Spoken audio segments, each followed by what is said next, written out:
द्वंद कहां तक पाला जाए, युद्ध कहां तक टाला जाए, तू राणा का वंशज पैंक जहां तक भाला जाए, जिसके दोनों तरफ लिखा हो भारत सिक्का वही उछाला जाए। हेलो नमस्कार साथियों, हर एक सप्ताह बेमिसाल में आपका स्वागत है। और मैंने आपको पॉलिटी के जो 100 इंपॉर्टेंट फैक्ट थे वो आपको लिखवाए। उसके बाद कल हमने ज्योग्राफी के जो 100 महत्वपूर्ण फैक्ट थे उनके बारे में अध्ययन किया। आज आपके सामने 60 मिनट के अंदर इतिहास के 100 इंपॉर्टेंट फैक्ट जो है वो आपके लिए जानकारी है। एक खुशखबरी भी आपके लिए लेकर आए जो आपका प्यार इस सीरीज को मिला है, तो इस सीरीज से संबंधित एक खुशखबरी भी आपके लिए रहने वाली है। और पहला हमारा जो काम होगा वो यही होने वाला है कि हम सबसे पहले इतिहास में जो 100 इंपॉर्टेंट फैक्ट हैं 100 से अधिक ही होने वाले उनके बारे में हम आपको बताने वाले हैं। ठीक है, बिल्कुल मेरे साथ में सुनील, चिंकी, शिवानी, पूजा, प्रदीप, लाडली, गोलू, विकास, सुरेश, राजेश, सभी का स्वागत है आप सभी का। आइए शुरुआत करते हैं। समय बहुत कम है और वक्त को थोड़ा वक्त दीजिए जनाब, ये वक्त आपका वक्त पलट देगा। चलिए शुरुआत करते हैं। इतिहास के 100 इंपॉर्टेंट फैक्ट जो है वो आपके सामने यहाँ पर आने वाले हैं अगले 60 मिनट के अंदर। अगले 60 मिनट दिल थाम के बैठिएगा, पूरी बातों को ध्यान से सुनिएगा और इस क्लास को टाइम टू टाइम जो है वो रिवाइज करते रहिएगा। महत्वपूर्ण सवाल आपके सामने आएंगे। ठीक है, चलिए तो पॉलिटी की क्लास हमारी हो चुकी है, ज्योग्राफी की क्लास हमारी हो चुकी है। आज हम इतिहास के लेक्चर के अंदर हैं। कल आपकी साइंस की क्लास होने वाली है, परसों इकोनॉमिक्स जो है आपकी वो आने वाला है और फिर 7 फेरो वाली सीरीज जो है ऑल इन वन जो आपकी वो होने वाला है। ठीक है, चलिए शुरुआत करते हैं। इंडियन हिस्ट्री के इंपॉर्टेंट फैक्ट जो है वो आपके सामने आ रहे हैं। ठीक है, देखिए सिंधु घाटी सभ्यता जो है ये कांस्य युगीन सभ्यता है। ये पहला फैक्ट आपको ध्यान रखना है। ठीक है, जो सिंधु घाटी सभ्यता है वो कैसी सभ्यता है? एक कांस्य युगीन सभ्यता है, आपको ध्यान रखना है। ठीक है, और ये साथ में आद्य ऐतिहासिक कालीन सभ्यता है। कैसी है? आद्य ऐतिहासिक कालीन सभ्यता है, ये आपको ध्यान रखना है। ठीक है, प्रोटो हिस्टोरिकल कल्चर है, आपको ध्यान रखना है। ठीक है, प्रोटो हिस्टोरिकल सिविलाइजेशन है, आपको ध्यान रखना है। देखो एक तो होता है आपके जिसमें ना तो लिपि थी और ना उसको पढ़ा गया। ठीक है, एक है जिसमें लिपि तो थी उसको पढ़ा नहीं गया ना, जिसमें लिपि थी जिसको पढ़ा नहीं गया वो आद्य ऐतिहासिक कालीन होता है। ठीक है, जिसमें लिपि तो थी पर उसको पढ़ा नहीं गया वो आद्य ऐतिहासिक कालीन होता है। ठीक है, और ऐतिहासिक कालीन जिसमें लिपि भी है और जिसको हम लोग पढ़ पाए, इसकी लिपि को हम लोग पढ़ नहीं पाए। लिपि तो है दोस्तों आपकी, लिपि तो है यहाँ पर इस लिपि को हम लोग पढ़ नहीं पाए, आपको ध्यान रखना है। ठीक है, तो सिंधु घाटी सभ्यता एक कांस्य युगीन सभ्यता है,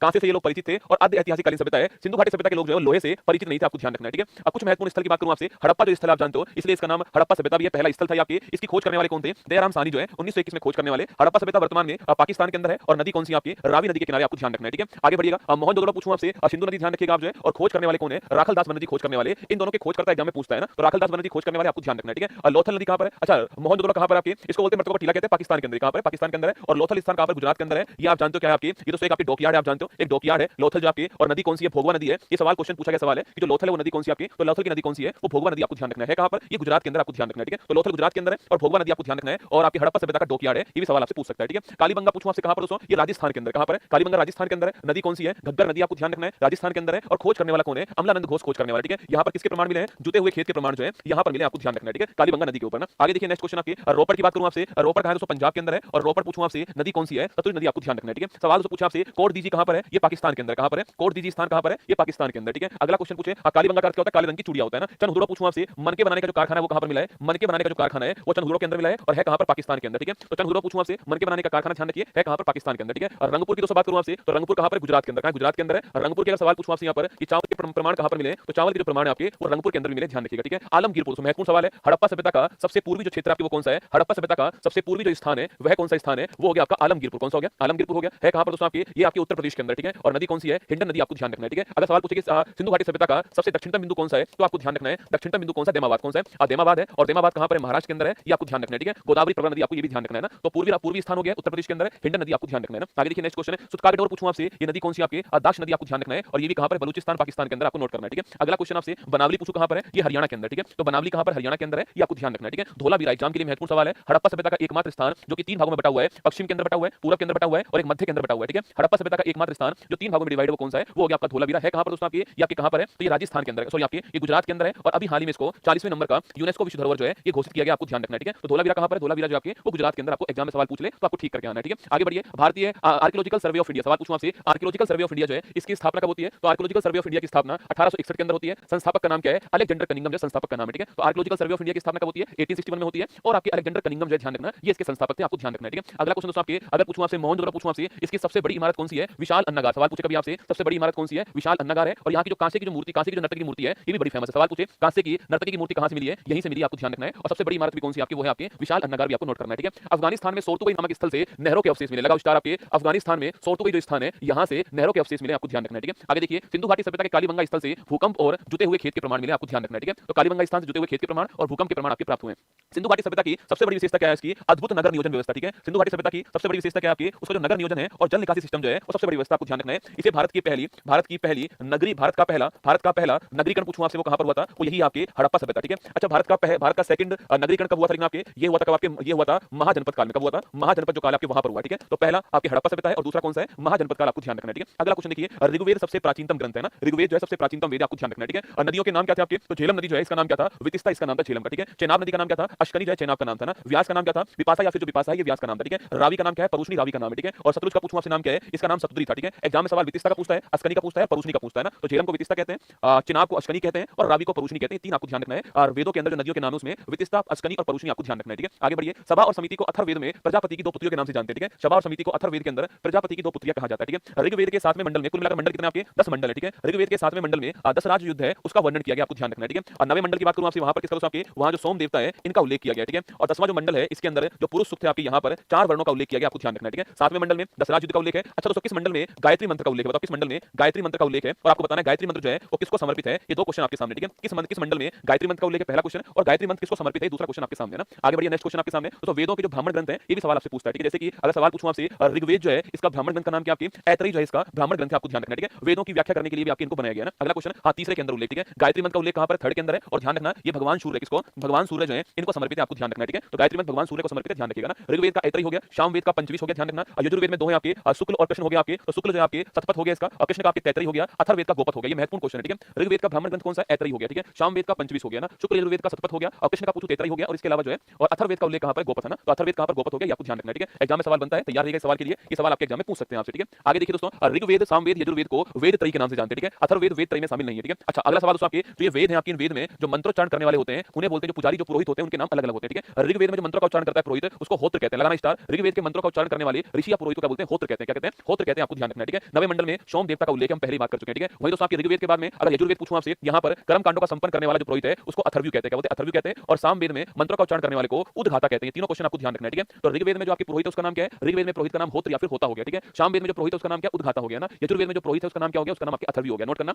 यजुर्वेद में अथर्वयु कहते हैं, सामवेद में उद्घाता कहते हैं उसको, और ऋग्वेद में होत्र कहते हैं, आपको ध्यान रखना है, ठीक है। ऋग्वेद के 10वें मंडल में पुरुष सूक्त में पहली बार 4 वर्णों का उल्लेख है, आप जानते हो, ठीक है इस बात को ना। आगे देखिए, सामवेद को भारत में भारतीय संगीत का जनक भी कहा जाता है, ठीक है। संगीत की उत्पत्ति कहां से हुई है, सामवेद से हुई है, आपको ध्यान रखना है, ठीक है। आगे देखिए, नेक्स्ट क्वेश्चन आपके, अथर्ववेद के अंदर जादू टोना शल्य चिकित्सा जो है इनका उल्लेख कहां मिलता है, अथर्ववेद में मिलता है, ठीक है। तो अथर्ववेद के अंदर जादू टोना अंधविश्वास जो है इसका उल्लेख कहां पर मिलता है, अथर्ववेद के अंदर मिलता है, आपको ध्यान रखना है, ठीक है। भारत का राष्ट्रीय आदर्श वाक्य सत्यमेव जयते जो है ये वाक्य कहां से आया है, मुंडकोपनिषद से आया है। कहां से आया है, मुंडकोपनिषद जो है यहां से कौन सा वर्ड आया आपके, सत्यमेव जयते दोस्तों आया, ठीक है। अगर सवाल पूछूं आपसे, 4 जो आश्रम है ये 4 आश्रम किस उपनिषद से आए आपके, तो ये आए आपके जवालो उपनिषद से, किस आए, जवालो उपनिषद से आए 4 आश्रम, आपको ध्यान रखना है, ठीक है। सत्यमेव जयते कहां से आया, मुंडकोपनिषद से आए, और जो 4 आश्रम है आपके वो कहां से आए, वो जवालो उपनिषद से आए, आपको ध्यान रखना है। वेदांत की संख्या पूछूं आपसे, तो वेदों की व्याख्या करने के लिए वेदांत बनाया गया, और वेदांत की संख्या कुल मिलाकर 6 होती है, ध्यान रखना। एक शिक्षा है, एक कल्प है, एक व्याकरण है, एक निरुक्त है, एक छंद और एक ज्योतिष है, ठीक है। तो वेदांत की संख्या कितनी आपके 6 वेदांत की संख्या है, शिक्षा, कल्प, व्याकरण, निरुक्त, छंद और ज्योतिष, आपको ध्यान रखना है। वेदांत कितने, वेदांत आपके 6 है, शिक्षा, कल्प, व्याकरण, निरुक्त, छंद और ज्योतिष, ठीक है। जैन धर्म के संस्थापक ऋषभदेव या फिर आदिनाथ जी है, ठीक है। जैन धर्म जो है इसके संस्थापक का नाम क्या है, ऋषभदेव या फिर आदिनाथ जी है, जो कि पहले तीर्थंकर थे, आपको ध्यान रखना है, ठीक है। इसके अलावा 12 वर्ष की कठोर तपस्या के पश्चात जंबिका ग्राम में, ठीक है, शाल वृक्ष के नीचे, सभी स्टार लगाना, जंबिका ग्राम में शाल वृक्ष के नीचे जो है आपके शाल वृक्ष के समीप ऋजुपालिका जो नदी है इसके किनारे पर वर्धमान मतलब कि महावीर स्वामी जी, ठीक है। वर्धमान का मतलब आपके महावीर स्वामी जी को ज्ञान प्राप्त हुआ था, ठीक है। सवाल पूछे कि जो महावीर स्वामी जी इनको ज्ञान की प्राप्ति कहां पर होती है, शाल वृक्ष के नीचे होती है। ऋजुपालिका नदी जो है आपके इसके किनारे पर होती है, जंबिका ग्राम के अंदर होती है, आपको ध्यान रखना है, ठीक है। तो महावीर स्वामी जी वर्धमान जो है इनको ज्ञान की प्राप्ति, आपको ध्यान रखना है, ठीक है। जो ज्ञान की जो प्राप्ति होती है इसको जैन धर्म में क्या बोलते हैं, कैवल्य कहते हैं, क्या बोलते हैं, जैन धर्म में कैवल्य कहते हैं, आपको ध्यान रखना है, ठीक है। तो महावीर स्वामी को 72 वर्ष की उम्र में राजगृह के निकट पावापुरी जो स्थान है यहाँ पर जो इनका निर्माण हो गया, इनका मृत्यु हो गई, आपको ध्यान रखना है, ठीक है। तो महावीर स्वामी जी की मृत्यु कहां पर होती है, पावापुरी में होती है, ये भी आपको ध्यान रखना है ना। जैन साहित्य प्राकृत, ये बहुत ही महत्वपूर्ण लाइन है। जैन साहित्य जो है उसकी लैंग्वेज कौन सी आपकी प्राकृत लैंग्वेज है, जो कि वर्तमान में भारत की क्लासिकल लैंग्वेज में शामिल हो चुकी है, ठीक है। प्राकृत, पाली,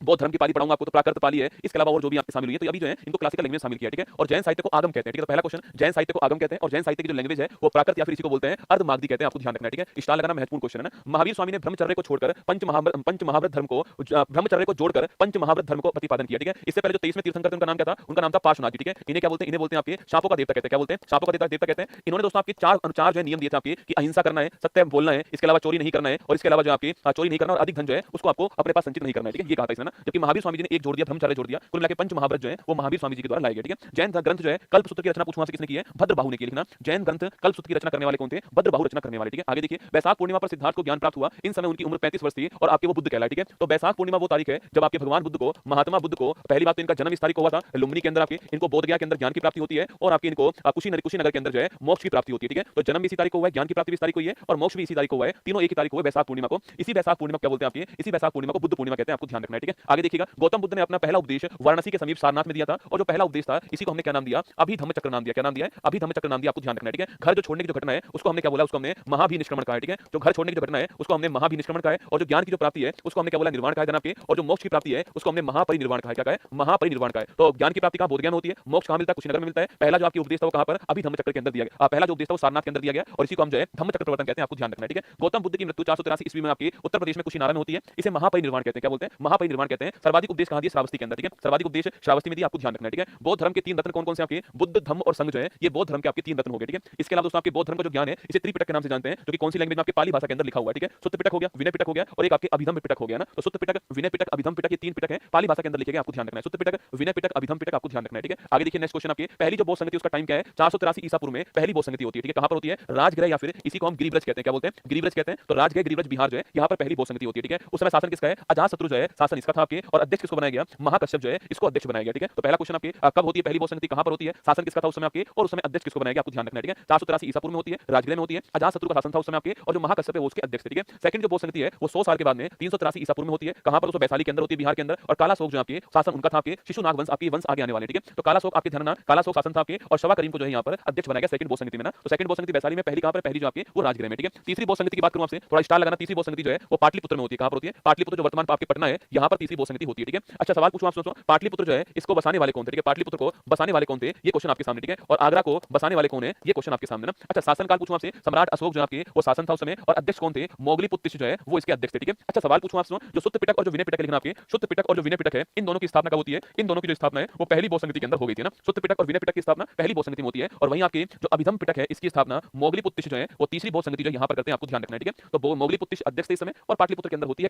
अशोक के शासनकाल में होती है। आपको ध्यान रखना है, ठीक है। हाँ सिकंदर लोधी तो ठीक आंसर आपका 1504 ईस्वी के अंदर सिकंदर लोधी, ठीक बात है। ऊपर वाले का आंसर बताओ आपके, पाटलिपुत्र को बसाने वाले कौन थे ना। तो पाटलिपुत्र को बसाने वाले कौन आपको बताना, ये तो ठीक आंसर है सिकंदर लोधी 1504 आगरा। आपको ध्यान रखना है, ठीक है। चौथी बौद्ध संगति की बात करूं आपसे, चौथी बौद्ध संगति महत्वपूर्ण सवाल है, कुंडलवन कश्मीर के अंदर होती है। कुषाण वंश में महत्वपूर्ण शासक जो है कनिष्क होते हैं उस समय, अध्यक्ष जो है वसुमित्र को बनाया गया, लेकिन इसमें उपाध्यक्ष कौन थे? अश्वघोष जो है वो आपके उपाध्यक्ष थे, ठीक है। हाँ उदाइन दोस्तों कौन आपके, इसको बसाने वाले कौन थे? पाटलिपुत्र को। आपको उदाइन का नाम ध्यान रखना है, ठीक है। उदाइन बसाने वाले पाटलिपुत्र को ध्यान रखिएगा ना। अच्छा कार्य क्या हुआ यहाँ पर? बौद्ध धर्म दो भाग में डिवाइड हो गया, एक हीनयान और एक महायान में, ठीक है। सवाल पूछे कि भाई बौद्ध धर्म दो भाग में किस बौद्ध संगति में डिवाइड हुआ है? चौथी के अंदर हुआ है, हीनयान और महायान। आपको ध्यान रखना है, ठीक है। आगे चलिएगा, पाशुपत संप्रदाय के संस्थापक कौन थे आपके? लकुलीश जो है ये पाशुपत संप्रदाय के संस्थापक थे, जो कि भगवान शिव के 18 अवतारों में से एक रहे, ठीक है। लिंगायत संप्रदाय पूछूं आपसे, साउथ दोस्तों इंडिया के अंदर बड़ा चर्चा में रहता है लिंगायत समुदाय जो है। तो लिंगायत समुदाय के प्रवर्तक कौन थे आपके? अल्ल प्रभु और बसव जो है, ये बसव का नाम ध्यान रखना, ठीक है। साउथ इंडिया में खूब चलता है लिंगायत समुदाय, पाटलिपुत्र को कुसुमपुरा कहते हैं, ठीक बात है ना। तो लिंगायत संप्रदाय का जो शुरू करने वाले थे वो कौन थे? वसव का नाम आपको ध्यान रखना है, ठीक है। पारसी धर्म के संस्थापक पूछो कौन था आपके? जरतुष्ट का नाम लिखिएगा, संस्थापक थे। और जो इसका जो हैप्पी न्यू ईयर होता है आपके वो होता है नवरोज। क्या होता है? नवरोज जो है वो इसका नववर्ष होता है, ठीक है। आगे चलिए नेक्स्ट क्वेश्चन, बौद्ध ग्रंथ अंगुत्तर निकाय और जैन धर्म भगवती सूत्र में 16 महाजनपदों का उल्लेख है, ठीक है। तो 16 महाजनपद कहां पर है? तो अंगुत्तर निकाय बौद्ध धर्म के अंदर और जैन धर्म भगवती सूत्र में 16 महाजनपदों का दोस्तों उल्लेख किया गया, ठीक है। 16 महाजनपद में बज्जी और जो मल्ल है वो गणतंत्र रिपब्लिक है, बाकी सारे राजतंत्र है, ठीक है। तो दो जो जनपद है आपके, दो महाजनपद जो है वो गणतंत्र है, बज्जी और मल्ल, बाकी आपके राजतंत्रात्मक। आपको ध्यान रखना है, ठीक है। वही दोस्तों का सवाल पूछूं आपसे,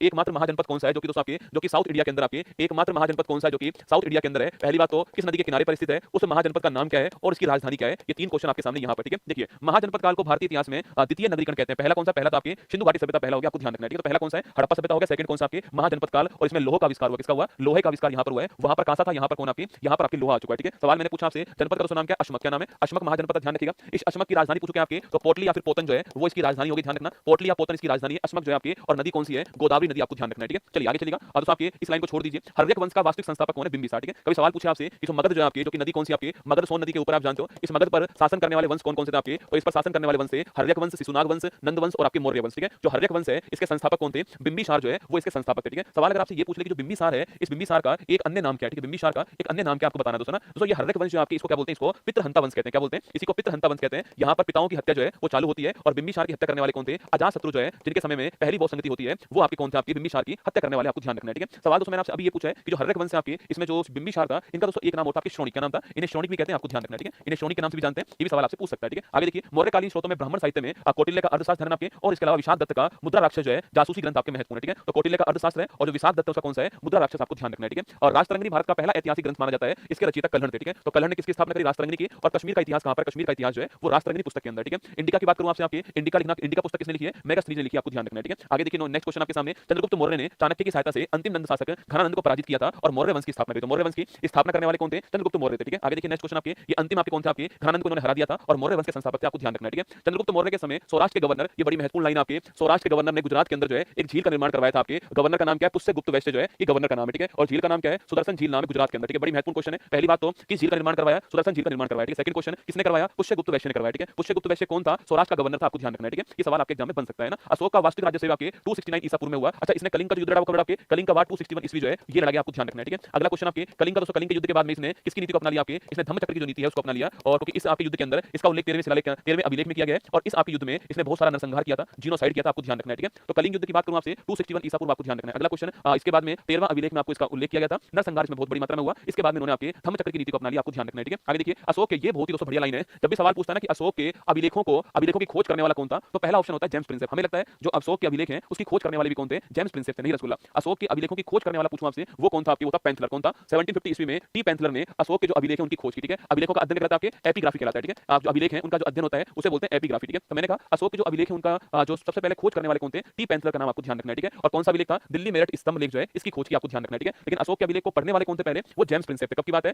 1837 की बात है, आपको ध्यान रखना है, ठीक है। तो अशोक के अभिलेखों को पढ़ने वाले कौन थे? जेम्स प्रिंसेप थे। 1837 की बात है, आपको ध्यान रखना है। और किस अभिलेख को पहली बार पढ़ा है? दिल्ली टोपरा जो लेख है आपकी, इसको पढ़ा है, ठीक है। तो दिल्ली टोपरा जो लेख है इसको पढ़ा है, आपको ध्यान रखना है, ठीक है। दिल्ली टोपरा लेख को पढ़ा है, जेम्स प्रिंसेप ने पढ़ा है, 1837 के अंदर पढ़ा है। और पहली बार जो खोज करने वाले कौन थे? वो टी पेंथलर थे, ये आपको ध्यान रखना है, ठीक है। आगे बढ़िए, नेक्स्ट क्वेश्चन दोस्तों आपके अशोक के अगर स्तंभ लेख की बात करूं आपसे, तो लोरिया नंदनगढ़, ये बड़ा महत्वपूर्ण आपके लोरिया नंदनगढ़ जो है ये कहां पर है? बिहार के चंपारण के अंदर। सवाल पूछता है लोरिया नंदनगढ़ स्तंभ अभिलेख कहां पर है? बिहार के चंपारण के अंदर, ठीक है। रामपुरवा जो स्तंभ अभिलेख है वो कहां पर है? ये भी बिहार के चंपारण में, आपको ध्यान रखना है, ठीक है। तो आगे देखिए नेक्स्ट क्वेश्चन आपके दिल्ली टोपरा। रुक जाया करो, मैं जानता हूं कि आपके दिमाग में सवाल दिल्ली टोपरा का आएगा, ठीक है। मैं लेकर आया हूं, चिंता मत कीजिए, बहुत ढंग से तैयार की गई स्लाइड आपके लिए ना। हां, इसके ऊपर मोर के चित्र है ना, इसके ऊपर मोर के चित्र आपको ध्यान रखना है, ठीक है। दिल्ली टोपरा दोस्तों, ये क्वेश्चन बड़ा महत्वपूर्ण है। ये सर्वाधिक फेमस क्या है? स्तंभ लेख, ठीक है। यह दोस्तों मूलतः आपके हरियाणा में था, किंतु फिरोज शाह तुगलक जो है ये इसको लाने वाला कौन था? फिरोज शाह तुगलक जो है ये इसको दिल्ली लाने वाला, आपको ध्यान रखना है, ठीक है। फिरोज शाह तुगलक जो है ये इसको दिल्ली लाने वाला था, ये आपको ध्यान रखना है, ठीक है। मूलतः आपके दिल्ली का नहीं था, पर लाने वाला कौन था? आपके फिरोज शाह तुगलक जो आपके बाद में इसको दिल्ली के अंदर ले आया, ठीक है। अच्छा, तो समाहर्ता पूछूं आपसे, समाहर्ता कौन होता है? आपके समाहर्ता जो आपके वो आपके रेवेन्यू जो है इसको कलेक्ट करने वाला अधिकारी होता है, वित्त मंत्री, ठीक है। तो रेवेन्यू कलेक्ट करने वाला अधिकारी कौन है? समाहर्ता, ठीक है। अगर सवाल दोस्तों आपसे यहां पर ये पूछे सन्निधाता क्या होता है आपके, ये दोस्तों कौन आपकी, ये जो है वो जो फंड होता है इसका हेड कौन होता है आपके? तो फंड का जो हेड आपके वो दोस्तों कौन आपके? तो फंड का जो हेड है वो होता है कौन आपके? सन्निधाता होता है, ठीक है। तो फंड का हेड कौन है? तो फंड का जो हेड है वो सन्निधाता है, आपको ध्यान रखना है, ठीक है। तो फंड का हेड कौन आपके? फंड का हेड जो है वो सन्निधाता है, आपको ध्यान रखना है, ठीक है।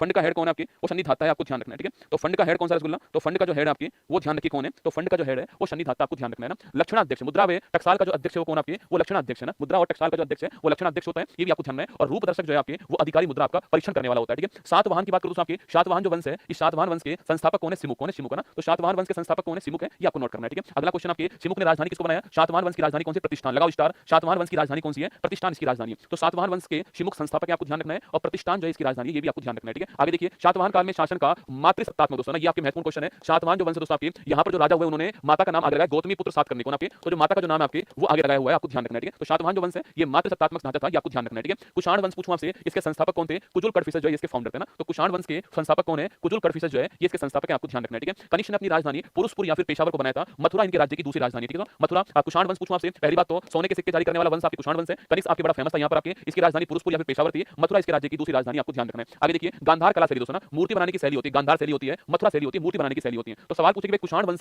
वंश ने किसका सपोर्ट किया था आपके? तो गांधार जो कला शैली है इसको सपोर्ट किया, आपको ध्यान रखना है, ठीक है। गुप्त साम्राज्य को दोस्तों भारतीय इतिहास का स्वर्णिम काल कहते हैं, ठीक है। मंदिरों का निर्माण कहां चालू होता है? जो मंदिर है इनका निर्माण जो है वो गुप्त काल में चालू हुआ, आपको ध्यान रखना है, ठीक है। तो मंदिर का निर्माण कहां चालू होता है? गुप्त काल में होता है, आपको ध्यान रखना है, ठीक है। जूनागढ़ शिलालेख देखो, सुदर्शन झील का निर्माण करवाने वाले कौन था आपके? वो तो मैं आपको सौराष्ट्र के गवर्नर का नाम लिखा चुका हूं, उसका पुनर्निर्माण करवाने वाले कौन लिखना आपके? तो वो थे स्कंदगुप्त। ये भी बड़ा महत्वपूर्ण क्वेश्चन है। सुदर्शन झील जो गुजरात के अंदर थी इसका पुनर्निर्माण करवाने वाले कौन थे? स्कंदगुप्त, आपको ध्यान रखना है। और ये बात कहां लिखी हुई है? जूनागढ़ अभिलेख में, जूनागढ़ शिलालेख में ये बात लिखी हुई है, आपको ध्यान रखना है, ठीक है। आगे देखिए सती होने का सबसे पहला अभिलेख कहां पर मिला है? भानुगुप्त के एरन अभिलेख से मिलता है, ठीक है। तो भानुगुप्त का जो एरन अभिलेख है, सती होने का पहला अभिलेख जो है वो यहां पर मिलता है, आपको ध्यान रखना है, ठीक है। तो भानुगुप्त के एरन अभिलेख से, ठीक है। नालंदा विश्वविद्यालय की स्थापना करने वाले भी कौन थे? वो भी यही थे, आपको ध्यान रखना है, ठीक है। नालंदा विश्वविद्यालय की स्थापना करने वाले कौन थे? वो भी भानुगुप्त, आपको ध्यान रखना है, ठीक है। कभी कालिदास ने 7 ग्रंथों की रचना की है, वो कौन कौन दोस्तों आपके? वो थे आपके कुमार संभव थे, आपका रघुवंश था, ऋतु संहार था, मेघदूत था, विक्रमोर्वशीय था, आपके माल विकाग्नि मित्रम। ये जो माल विकाग्नि मित्रम है ना, ये एक बार आपके यूपीएससी ने पूछा हुआ है, इसको ठीक है ध्यान रखिएगा ना। तो माल विकाग्नि मित्रम, ऋतु संहार, मेघदूत, रघुवंश, कुमार संभव, अभिज्ञान शाकुंतलम कहां के? यही के ध्यान रखना। और दोस्तों आपके अरे इसको नालंदा विश्वविद्यालय का निर्माण करने वाले कुमारगुप्त थे ना, इसको ठीक करना। नालंदा विश्वविद्यालय का निर्माण करने वाले कौन थे? कुमारगुप्त का नाम ध्यान रखिएगा, ठीक है। भानुगुप्त तो आपके क्या था? भानुगुप्त जो है इनके टाइम पर तो सती प्रथा का जो आपके एरन अभिलेख है वो मिला, ठीक है। और नालंदा विश्वविद्यालय जो है इसका निर्माण करने वाले कौन थे? कुमारगुप्त का नाम आपको ध्यान रखना है, ठीक है। कुमारगुप्त ठीक कीजिएगा ना। कालिदास को भारत का शेक्सपियर कहते हैं, आपको ध्यान रखना है, ठीक है। आगे देखिएगा मृच्छकटिकम नाटक जो है आपके और शुद्रक में दोस्तों लिखा है, और इसमें कुल 10 अंक है। ये क्वेश्चन पूछा गया कितने अंक थे इसमें ना, तो मृच्छकटिकम जो नाटक है उसको लिखने वाले कौन थे? शुद्रक थे, ठीक है। अगर पूछूं आपसे विशाल दत्त की बात करूं आपसे, तो मुद्रा राक्षस और देवी चंद्रगुप्तम जो है ये नाटक लिखने वाले कौन है? विशाल दत्त का नाम आपको ध्यान रखना है, ठीक है। पंच सिद्धांतिका, ब्रज संहिता, लघु जातक जो है ये दो नाम नोट कीजिए। ब्रज संहिता और पंच सिद्धांतिका जो है किसकी पुस्तक है आपकी? ये बरामीर की पुस्तक रचना है, ये आपको ध्यान रखना है, ठीक है। आगे देखिए नेक्स्ट क्वेश्चन, नागर शैली उत्तरी भारत में प्रचलित थी, इसमें विशाल शिखर सभा मंडप दोस्तों इनका यूज होता है, ठीक है। देखो मंदिरों की एक शैली होती है नागर शैली, ठीक है। नागर शैली कहां पर होती है? ये नागर शैली जो आपके वो उत्तरी नॉर्थ इंडिया जो है यहाँ पर होती है, ठीक है। तो मंदिर निर्माण की जो नागर शैली है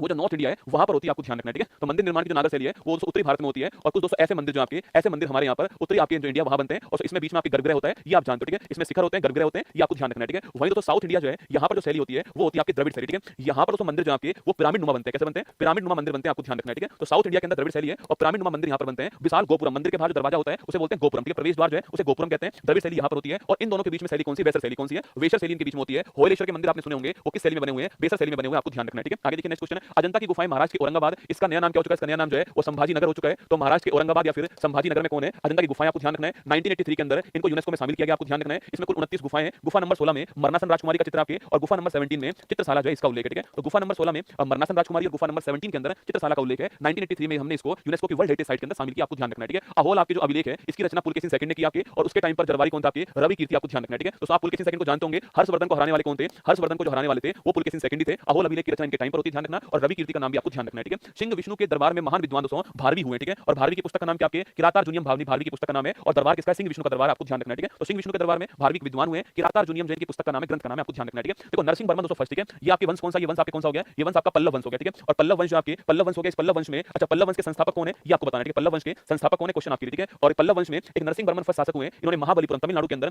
एकाश्म रथ मंदिर जो है इनका निर्माण किया, ठीक है। रथ मंदिर को सप्त पैगोडा भी कहते हैं। इसमें द्रौपदी रथ जो है छोटा आपके मंदिर है और युधिष्ठिर रथ आपके सबसे बड़ा मंदिर, आपको ध्यान रखना है, ठीक है। तो नरसिंह वर्मन फर्स्ट ने महाबलीपुरम, मेरी बात को ध्यान से सुनना, नरसिंह वर्मन फर्स्ट ने महाबलीपुरम में रथ मंदिर का निर्माण किया। नरसिंह वर्मन फर्स्ट ने, किसने? प्रथम की बात कर रहा हूं, पहले ने रथ मंदिर बनवाए कहां पर? तमिलनाडु के अंदर महाबलीपुरम में, आपको ध्यान रखना है, ठीक है। तो विजयालय तो चोल वंश के थे ना, विजयालय तो चोल वंश के संस्थापक हैं। दंती दुर्ग जो है आपके ये राष्ट्रकूट वंश के, किसके? राष्ट्रकूट वंश के। मैंने पूछा पल्लव वंश, तो ना पल्लव वंश की बात की, ठीक है। अब देखिए अगला क्वेश्चन, नरसिंह वर्मन सेकंड में, इसलिए कह रहा हूं जोड़ देना। नरसिंह वर्मन फर्स्ट ने क्या करा? नरसिंह वर्मन फर्स्ट ने रथ मंदिर का निर्माण करवाया, ठीक है। नरसिंह वर्मन सेकंड ने महाबलीपुरम के अंदर ये शोर मंदिर जो है, तटीय जो मंदिर है, इसका निर्माण करवाया, आपको ध्यान रखना है, ठीक है। ये क्वेश्चन पूछा गया सवाल है। नरसिंह वर्मन सेकंड का नाम आपको ध्यान रखना है ना। चोल वंश को दक्षिण भारत का सबसे प्राचीनतम वंश मानते हैं। इसका संस्थापक कौन? आपके विजयालय जो है ये इसका संस्थापक है, आपको ध्यान रखना है, ठीक है। सिंह विष्णु, ये जो नाम लिख रहा है यही आपके संस्थापक पल्लव वंश के, ठीक है। तो चोल वंश की बात करूं आपसे, चोल वंश में विजयालय संस्थापक थे, ये आपको ध्यान रखना है, ठीक है। अल बरूनी महमूद गजनवी के साथ में भारत दोस्तों आता है। पहली बात तो इसकी पुस्तक का नाम क्या है? किताब उल हिंद है। इसी को हम लोग तहकीक हिंद कहते हैं, ठीक है। इसी को हम लोग तहकीक हिंद कहते हैं, आपको ध्यान रखना है, ठीक है। तो अल बरूनी की पुस्तक का नाम किताब उल हिंद है, इसी को हम लोग तहकीक हिंद कहते हैं। और किसके साथ में आता है? महमूद गजनवी के साथ में आया था, आपको ध्यान रखना है, ठीक है। 1191 के अंदर मोहम्मद गोरी और पृथ्वीराज चौहान के बीच में तराइन का पहला वॉर होता है, ठीक है। तो तराइन का जो पहला वॉर है वो 1191 ईस्वी के अंदर मोहम्मद गोरी और पृथ्वीराज चौहान जो इनके बीच में, वो आपको ध्यान रखना है, ठीक है। तो मोहम्मद गोरी पृथ्वीराज चौहान के बीच में तराइन का पहला वॉर होता है, कब होता है? 1191 के अंदर होता है। और ध्यान रखना तराइन का पहला वॉर कहां पर? तराइन के अंदर होता है, ठीक है। अच्छा अगला क्वेश्चन आपके, इसमें कौन जीता? आपके तो मोहम्मद गोरी पराजित इसके अंदर हुआ और पृथ्वीराज चौहान इसके अंदर जीत गए, ठीक है। अगले साल 1192 में तराइन का सेकंड वॉर होता है। यहां पर मोहम्मद जो गोरी आपके वो जीत जाते हैं और पृथ्वीराज चौहान जो है यहां पराजित होते हैं, ठीक है। दिल्ली सल्तनत दोस्तों पूछूं आप, यहां पर 5 वंशों ने आपके शासन किया है। ये 5 वंश के नाम कौन-कौन से हैं? इनको बोलते हैं गुलाम वंश। क्या बोलते हैं? गुलाम वंश या फिर मामलुक वंश कहते हैं, ठीक है। तो गुलाम वंश कह दीजिए या फिर मामलुक वंश कह दीजिए, एक ही बात है ना। संस्थापक कौन था इसका? कुतुबुद्दीन ऐबक संस्थापक था, आपको ध्यान रखना है, ठीक है। इसके बाद खिलजी वंश आता है, संस्थापक कौन है? जलालुद्दीन खिलजी संस्थापक। तुगलक वंश आता है, गयासुद्दीन तुगलक हो गया। सैयद वंश आता है, खिज्र खां हो गया। लोधी वंश आता है, बहलोल लोधी हो गया, ठीक है। तो 5 वंशों ने दिल्ली के ऊपर शासन करा है। इसमें पहला मामलुक या गुलाम वंश है, कुतुबुद्दीन ऐबक संस्थापक है, खिलजी वंश है, जलालुद्दीन खिलजी तुगलक वंश है, गयासुद्दीन तुगलक सैयद वंश है, खिज्र खां लोधी वंश है, बहलोल लोधी। कभी आपसे सवाल ये पूछ ले कि भाई इन पांचों में से सबसे लंबा कार्यकाल जो है वो किस वंश का दोस्तों रहा है, ठीक है। इन पांचों में से सबसे लंबा जो कार्यकाल है वो किस वंश का रहा है, सवाल आपसे पूछ सकता है, ठीक है। इन पांचों में से सबसे लंबा जो कार्यकाल है वो तो कौन से वंश का रहा है? तो आप बताओ मुझे किस वंश का कार्यकाल जो है सबसे लंबा यहाँ पर रहा है। यह क्वेश्चन आपके लिए तुगलक वंश जो है इसका जो कार्यकाल है सबसे लंबा रहा है, आपको ध्यान रखना है, ठीक है। आगे देखिए नेक्स्ट क्वेश्चन आपके 1210 ईस्वी में चौगान खेलते हुए, ठीक है। पोलो खेलते हुए कौन मर गया? आपके कुतुबुद्दीन ऐबक पोलो खेलते हुए मर गया, आपको ध्यान रखना है, ठीक है। इसी को लाख बख्श कहते हैं। क्या बोलते हैं? इसी को लाख बख्श कहते हैं। कुतुबुद्दीन ऐबक को चौगान खेलते हुए इसकी मृत्यु हो गई, ध्यान रखिए, ठीक है। अगला क्वेश्चन, कुतुबुद्दीन ऐबक के बाद कौन है? इल्तुतमिश आ गया, ठीक है। इसकी बात करूं मैं आपसे तो लाहौर के स्थान पर कुतुबुद्दीन ऐबक ने लाहौर को अपनी राजधानी बनाया था ना। जो कुतुबुद्दीन ऐबक इल्तुतमिश जो है इसने दिल्ली को अपनी राजधानी, तो दिल्ली को अपनी राजधानी बनाने वाला कौन था? इल्तुतमिश, ठीक है। तो दिल्ली को अपनी राजधानी बनाने वाला कौन है? इल्तुतमिश है। कुतुबुद्दीन ऐबक ने लाहौर को अपनी राजधानी बनाया था ना। आगे देखिए इल्तुतमिश ने चांदी का टका स्टार्ट करा है और तांबे का जीतल। सवाल पूछा जीतल किसका? तांबे का है, टका किसका? चांदी का, आपको ध्यान रखना है, ठीक है। शुरू करने वाला कौन है? इल्तुतमिश आपके शुरू करने वाला, आपको ध्यान रखना है ना। बलबन ने लोह और रक्त की दोस्तों नीति को अपनाया, ठीक है। सवाल पूछे कि बलबन ने कौन सी पॉलिसी को अपनाया? आपके लोह और रक्त की जो नीति है इसको अपनाने वाला कौन है? आपके बलबन, ठीक है। लाल महल का निर्माण करवाने वाला कौन? आपके वो तो बलबन था, ठीक है। पावोश और सजदा जो है इसको शुरू करने वाला कौन था? ये भी बलबन का नाम, आपको ध्यान रखना है, ठीक है। तो लोह रक्त की नीति, लाल महल, पावोश, सजदा जो है इसको शुरू करने वाला कौन? बलबन, ठीक है। गयासुद्दीन तुगलक पहले शासक थे जिन्होंने सिंचाई के लिए नहरों का निर्माण, भाई साहब जो मैं लेकर आया हूं आपके लिए दोस्तों ये बम है, रसगुल्ला परमाणु बम, ठीक है। मैंने आपको जो प्रयास किया, जो मैं आपको खबर देने वाला हूं क्लास के अंदर में वो परमाणु बम की तरह होने वाली, ठीक है। ये आपका हाइड्रोजन बम है, वो परमाणु बम होगा ना। तो गयासुद्दीन तुगलक पहले शासक थे जिसने